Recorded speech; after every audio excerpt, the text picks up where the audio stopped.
Assalamualaikum warahmatullahi wabarakatuh. Halo anak-anak kelas 5A, B, dan C.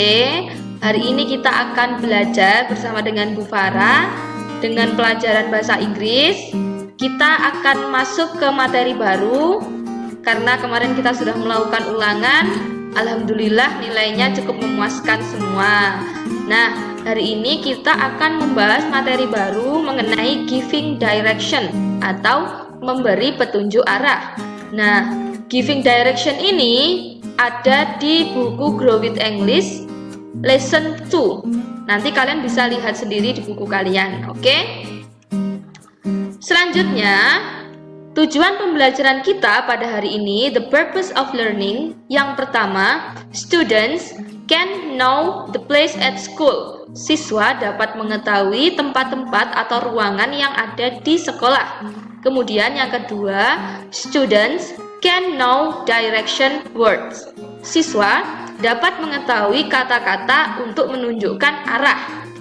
Oke, selanjutnya perlu kalian ketahui bahwa kata tanya yang digunakan untuk menanyakan tempat adalah where, yang artinya di mana. Jadi, jika kalian menanyakan suatu tempat atau letak menggunakan bahasa Inggris, kalian bisa menggunakan kata tanya where. Untuk penjelasan yang pertama, Bu Farah akan membacakan atau menjelaskan mengenai place at school, tempat-tempat yang ada di sekolah. Pasti kalian sudah punya bayangan. Oh, tempat-tempat di sekolah. Ada misalnya ruang UKS, kelas, dan sebagainya. Kita langsung saja. Place at school. Jadi di sekolah itu banyak ruang-ruang yang mungkin kalian sudah mengerti, ya. Yang pertama ada kantin, canteen. Classroom, kelas. Computer room, ruang komputer atau bisa kalian sebut ruang TIK. Kemudian ada language laboratory, laboratorium bahasa. Kemudian ada science laboratory atau laboratorium IPA.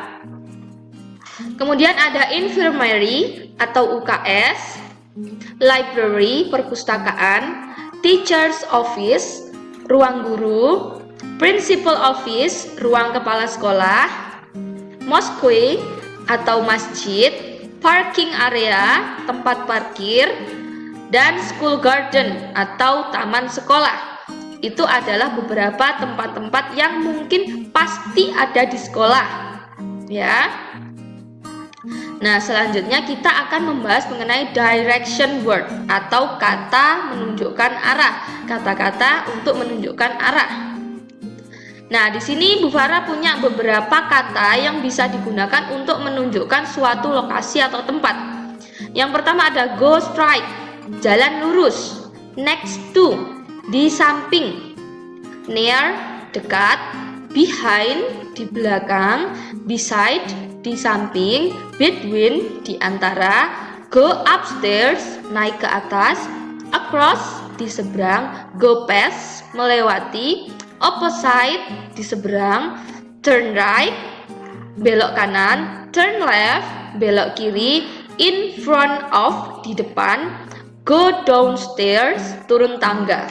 Jadi itu adalah kata-kata yang bisa kita gunakan untuk menunjukkan suatu lokasi. Gitu. Sekarang Bu Farah ingin membahas mengenai ordinal number atau nomor urut. Nomor urut itu misalnya pertama, kedua, ketiga, keempat, kelima. Nah, itu adalah nomor urut. Nah, ordinal number ini biasanya digunakan untuk berbicara tentang urutan dari suatu atau dari sesuatu atau untuk menentukan posisi. Ya, jadi misalnya pertama, kedua, ketiga. Nah, itu adalah nomor urut. Nah, di sini Bu Farah punya angka dari nomor 1 sampai 10. Untuk pertama, kedua, dan ketiga, dia itu memiliki kata lain.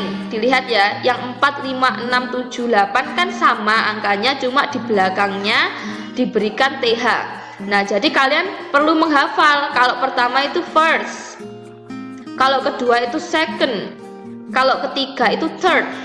Nah, untuk selanjutnya 4, 5, 6, 7 dan seterusnya itu sama saja dari angka, misalnya 4 belakangnya dikasih TH. Jadi gitu. Yang berbeda itu hanya pertama, kedua dan ketiga saja. Yang lainnya sama, tinggal belakangnya diberikan TH. Jadi 4, 5, 6, 7, 8, 9, 10. Jadi seperti itu. Nah, di sini Bu Farah akan menjelaskan mengenai bagaimana membuat kalimat untuk menunjukkan sebuah lokasi. Di sini kalian menggunakan kata the, kemudian diberikan nama tempat lokasinya is, kemudian kata penunjuk arah, diberikan the lagi, kemudian nama tempat. Nah, kata the itu digunakan untuk menunjukkan benda atau sesuatu yang unik atau hanya ada satu dan itu pasti. Kata the. Kemudian is itu to be, untuk menunjukkan sesuatu yang artinya disesuaikan dengan kalimatnya. Nanti Bu Farah akan tunjukkan contoh-contoh kalimatnya. Nah, kemudian pakai kata the lagi untuk menunjukkan tempat yang sudah pasti dan hanya ada satu. Tuh, nanti Bu Farah lebih jelaskan setelah ini. Oke? Sip. Nah, di sini Bu Farah memiliki maps atau denah. Bu Farah ambil contoh yang di sini dulu. The library is opposite the teacher office. The library, di sini ada library, perpustakaan, is opposite the teacher office. Teacher office-nya posisinya di sini. Nah, di sini ada kata the, berarti library ini hanya ada satu. Di sini juga ada kata the, berarti teacher's office-nya itu cuma ada satu, gitu ya. Kemudian ada kata is di sini. Nah, kalau diartikan ke dalam bahasa Indonesia, artinya perpustakaan berada di seberang ruang guru. Jadi kata is ini dapat diartikan berada di, tergantung kalimatnya.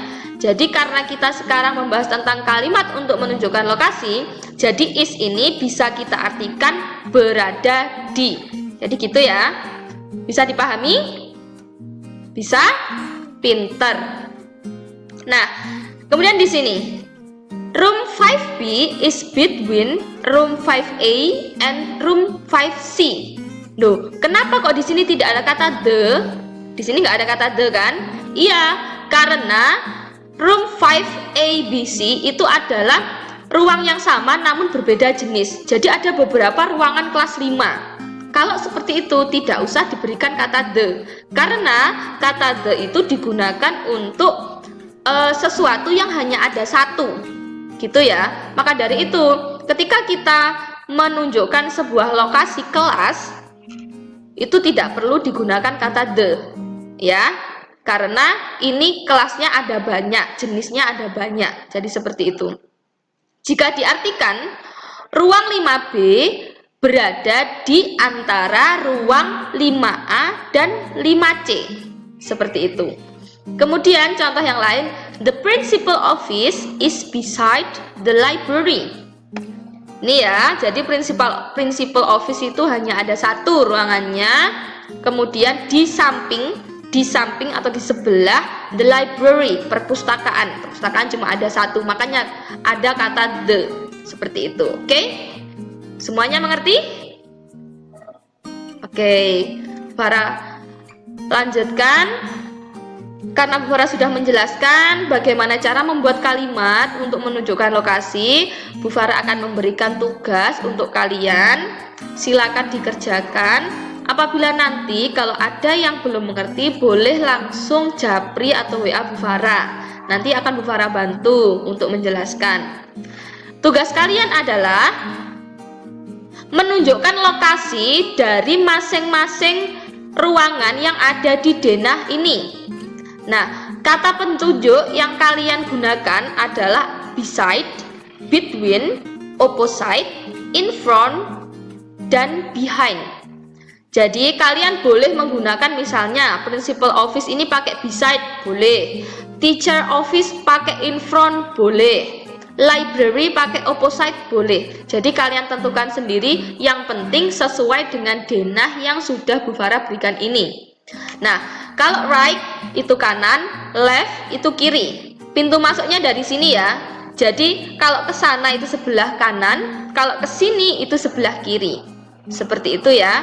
Nanti kalian bisa lihat di contoh yang sudah Bu Farah sediakan tadi. Apabila ada kesulitan atau kalau masih kesulitan, kalian boleh langsung tanya ke Bu Farah.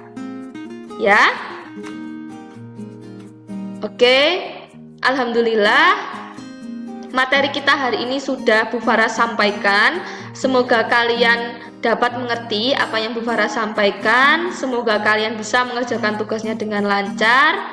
Apabila Bu Farah ada salah kata, mohon maaf. Wassalamualaikum warahmatullahi wabarakatuh.